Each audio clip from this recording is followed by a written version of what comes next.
Good morning po. Ako po si JEUZ LLEVA, Health and Wellness for PWD Program Coordinator ng Albay PHO.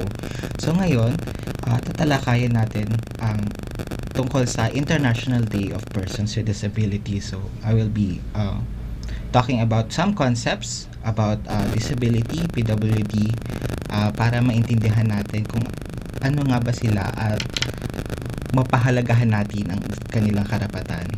So, the International Day of Persons with Disabilities, ang theme natin for 2023 ay United in Action to Rescue and Achieve the Sustainable Development Goals for, with, and by persons with disabilities.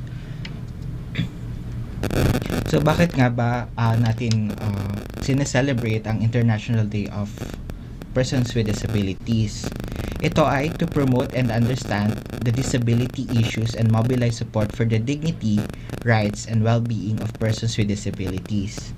It also seeks awareness of gains to be derived from the integration of persons with disabilities in every aspect of political, social, economic, and cultural life. So, ano nga ba ang disability and impairment? Ano nga ba ang pagkakaiba nila at bakit nga ba sila importante na malaman natin? So, ang impairment, ibig sabihin ay temporary or permanent loss or abnormality of psychological or anatomical structure or functions. Ibig sabihin, may kakulangan or may kakulangan sa isang person. Ang ibig sabihin naman ng disability ay ang resulta from interaction between persons with impairments and attitudinal and environmental barriers that hinders their full and effective participation in society and on an equal basis with others.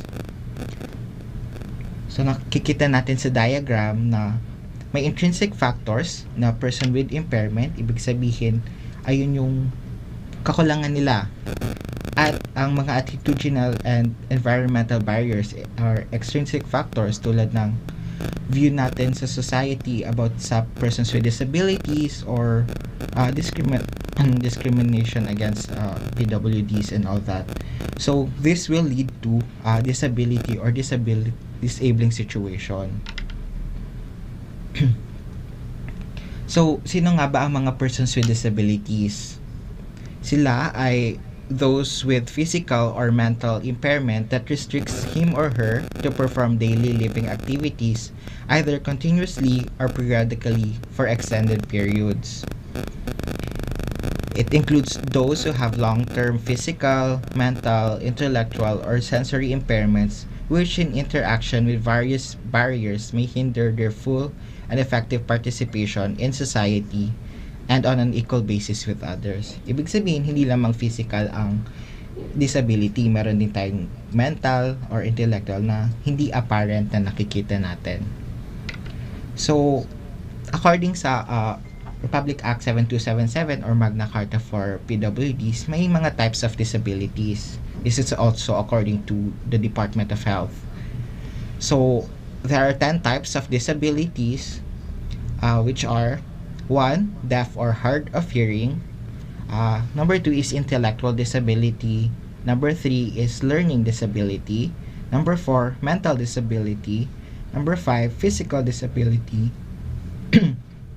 And 6, psychosocial disability. Next one is speech and language impairment, visual disability, cancer, and rare diseases. So, isa-isahin natin sila. Ano nga bang ibig sabihin ng mga ito at ano mga examples ng mga disabilities na ito. So, ang una ay deaf or hard of hearing. It refers to people with hearing loss or implies little or no hearing or ranging from mild to severe. Malalaman na kapag ang tao ay may hearing loss, kapag ito ay may complete or partial loss of ability to hear.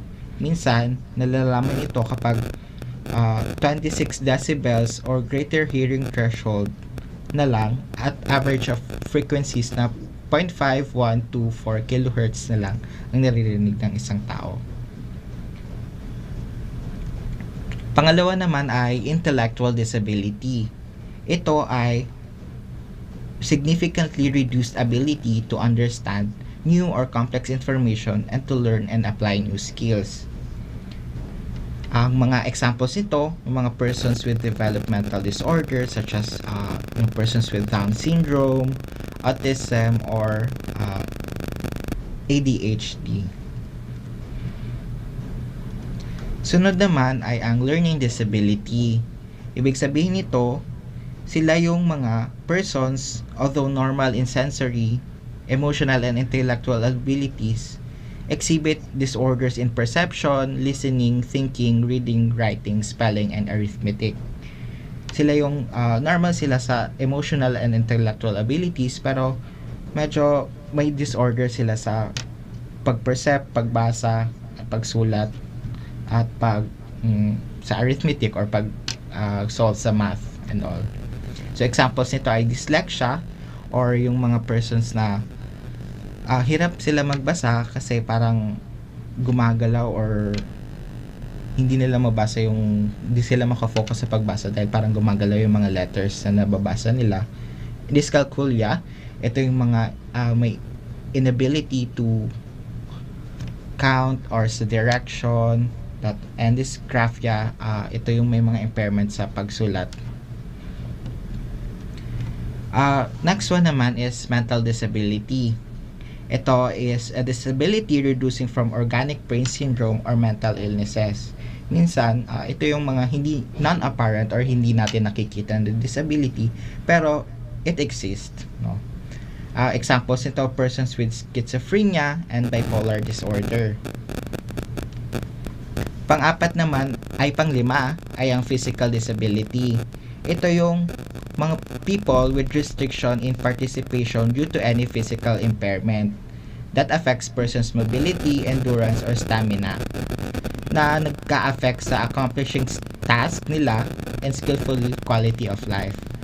So, ang mga cause nito either congenital or congenital sa nung bata pa, hereditary or namamana, or nakuha nila sa trauma, aksidente, infection, surgical or medical condition.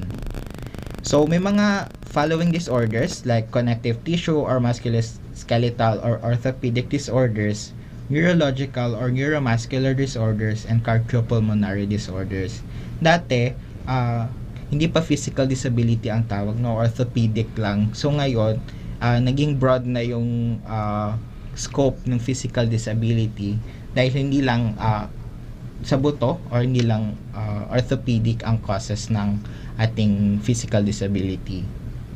Examples nito, yung may mga amputation or yung mga naputol yung paa, kamay, mga extremities, muscular dystrophy or progressive wasting of muscles, Tourette syndrome or involuntary body movements and vocalizations, and also persons who have acquired stroke na paralisa yung mga some other parts of the body. Pang-anim naman ay psychosocial disability.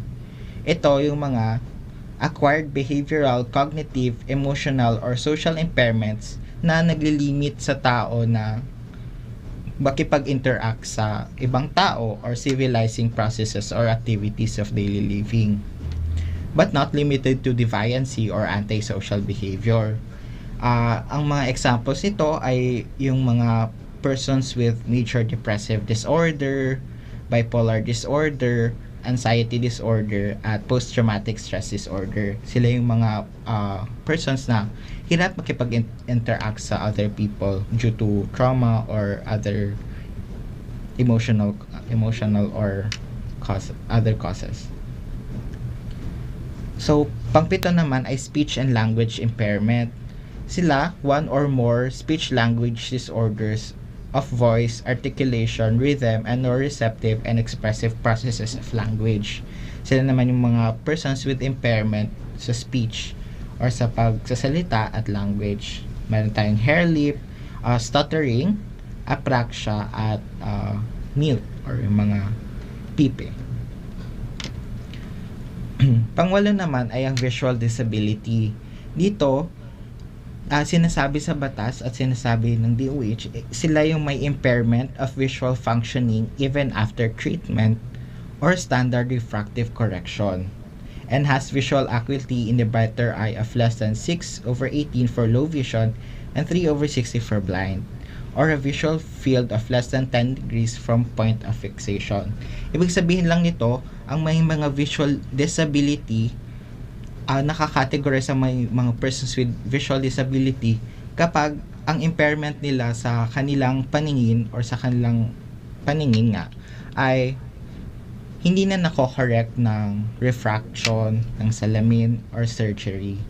Or those who are legally blind, na may low vision sila pero hindi na nila nakikita yung peripheral vision and all, and also yung completely blind. Pangsyam naman ay cancer. So, ito, cancer ay refers to generic term for a large group of diseases that can affect any part of the body. Other terms used are malignant tumors and neoplasms. One defining feature of cancer is the rapid creation of abnormal cells that grow beyond the usual boundaries, and which can then invade adjoining parts of the body and spread to other organs. So, according sa batas, nakakategorize na ang cancer bilang disability, or nakakategorize na ang person with cancer to be person with disability. Either he or she has a cancer now, or he or she has survived cancer. Pang-sampu naman ay rare diseases. Ito yung mga disorders na inherited metabolic disorders and other diseases with similar rare occurrence as recognized by the DOH upon recommendation of the NIH, but excluding catastrophic or life-threatening conditions or forms of more frequently occurring diseases. Ito yung mga, minsan, ito usually yung mga namamana or genetic disorders. So, these are the examples of rare diseases na categorized and by the DOH. Medyo madami sila. Ayan. So, the data on Philippine Registry of PWD as of August 2023, dito sa Albay, these are the cases of Albay as of August 2023. Meron tayong 2,696 registered PWDs with speech impairment. Sa learning naman ay meron tayong 1,099 cases. Sa intellectual ay 1,194. Mental is 1,602. Visual ay meron tayong 3,291. Sa psychosocial naman ay meron tayong 1,286 cases. Physical, 7,603 cases. Sa deaf, meron tayong 1,215 cases. Cancer with 377 and rare diseases with 265. So, ito yung mga disabling barriers bakit nahihirapan ang ating mga persons with impairment or persons with disability to interact with the people. Ito yung mga barriers natin, such as physical environmental barriers. Merong napapansin natin na merong kakulangan din sa accessibility of physical environment sa mga establishments.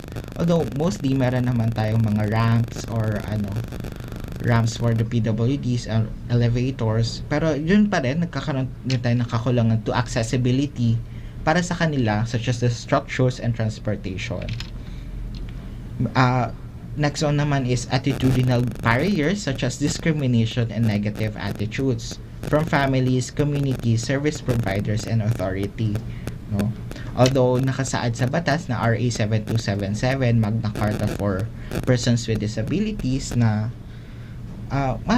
may saklaw doon na about sa discrimination and vilification of our PWDs na maaring masampahan ng kaso, yung mga ganun. Meron din tayong institutional barriers such as the policies, plans, and practices which discriminate against and exclude persons with disabilities. So, meron pa rin mga policies na meron mga policies tayo na nagpo-protekta sa mga persons with disabilities, at meron din tayo mga organizations na nagpo-promote ng kanilang mga rights, such as the National Commission of Disabilities Affairs, and also ang Persons Disabilities Affairs Office sa mga municipalities, sa cities, and also sa ating probinsya. Meron tayong Albay Provincial Disabilities Affairs Office. Meron ding disabling barriers sa information or communication barriers na means of information, alternative communication, and accessible formats. Although nakikita natin minsan sa TV na yung mga nagsa-sign language sa TV, sa mga balita, pero very limited pa rin ang ating information campaign or alternative communication for persons with disabilities sa mainstream media. So, kailangan nating i-address din yon through policies and other guidelines. So, what can we do? Anong kailangan nating magawa or anong magagawa natin to protect the rights of persons with disabilities? So, we view the disability as a valuable consumer in the society. Hindi siya iba sa atin, no? Na they can have the services that we are having, that they can enjoy the things that we are having without being discriminated or whatnot, no? We recognize also people with disabilities are right holders just like us, no? Protektado din sila ng batas, at may batas din para sa kanila to uphold their dignity and also for them to our society, no? We also recognize their ability and not the disability. So we promote equal rights or equity sa mga establishments, sa mga trabaho, na hindi natin dapat nakikita yung disability ng isang tao, kundi kung ano yung kakayahan nila sa trabahong na ibigay sa kanila or binigay sa kanila. We also promote social inclusion. Yun nga, with providing equity to everyone. We provide equitable opportunities to everyone, such as work or any sa public spaces natin, without discrimination and vilification for them. Also, sa mga health services naman, it is important na the persons with disabilities have the right of services, especially sa health, no? With this, may mga services na pwede nang ma-avail or like newborn screening kasi it is important that a newborn should be screened for genetic disorders nung bata pa lang, at newborn hearing screening para ma-prevent natin yung further complications ng disabilities na yon. Newborn screening, kapag naagapan, ay maaring maiwasan ng mental retardation. At newborn hearing screening, actually the health and wellness for PWD is actually encompassing the other programs, kasi lahat naman dapat kasama or included ang mga PWD sa atin. Meron ding medical services or medicine accessibility na maaari nilang makuha, no, sa mga RHUs natin, sa mga hospitals, like yung mga lifestyle related disease medicines, mga anti-hypertension medicines, and especially mental health medicines, na we have available mental health medicines sa mga ating mga RHUs also. We have mobility device or assistive devices, and PWID registration, which is important, that I will be talking about, no? So about sa PWD registration, no, it is important na the person with disability is registered with our PRPWD or Philippine Registry for Persons with Disabilities, para ma-update din natin yung reports, yung data collection, and also ma-enjoy din yung rights and privileges ng ating mga persons with disabilities, yung mga 20% discount and all that. So ito lang, if you know someone na may disability, or if he or she is a person with disability na hindi pa registered to PRPWD, these are the requirements, no?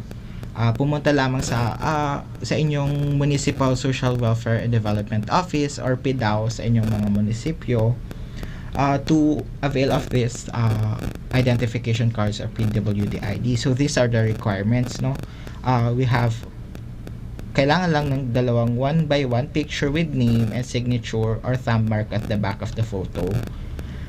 One government issued ID for the legal age, yung persons na of legal age na. School ID naman sa mga students, and also birth certificate if walang mai-present. Also, one of the requirements is the proof of residency such as barangay certificate or voter's ID or utility bills with exact name and address. So if may barangay you can get barangay certificate sa barangay hall nyo. For guardian of representative naman, kapag kayo ang mag-aasikaso ng papers, proof of guardianship, notarized authorization letter, and or notarized authorization letter. And so, one of the requirements also is the accomplished PWD registry form na makukuha nyo rin sa mga MSWDO, PDAO offices, and also sa DOH. Isa din sa mga requirements for clients na may apparent disability, maaaring kumuha ng Certificate of Disability signed by City or Municipal Health Officer sa inyong mga RHUs, and also Certificate of Disability signed by the issuing officer who assessed the applicant. Maaaring ding magbigay ng Certificate of Disability ang issuing officer kapag apparent or nakikita na yung disability ng isang person.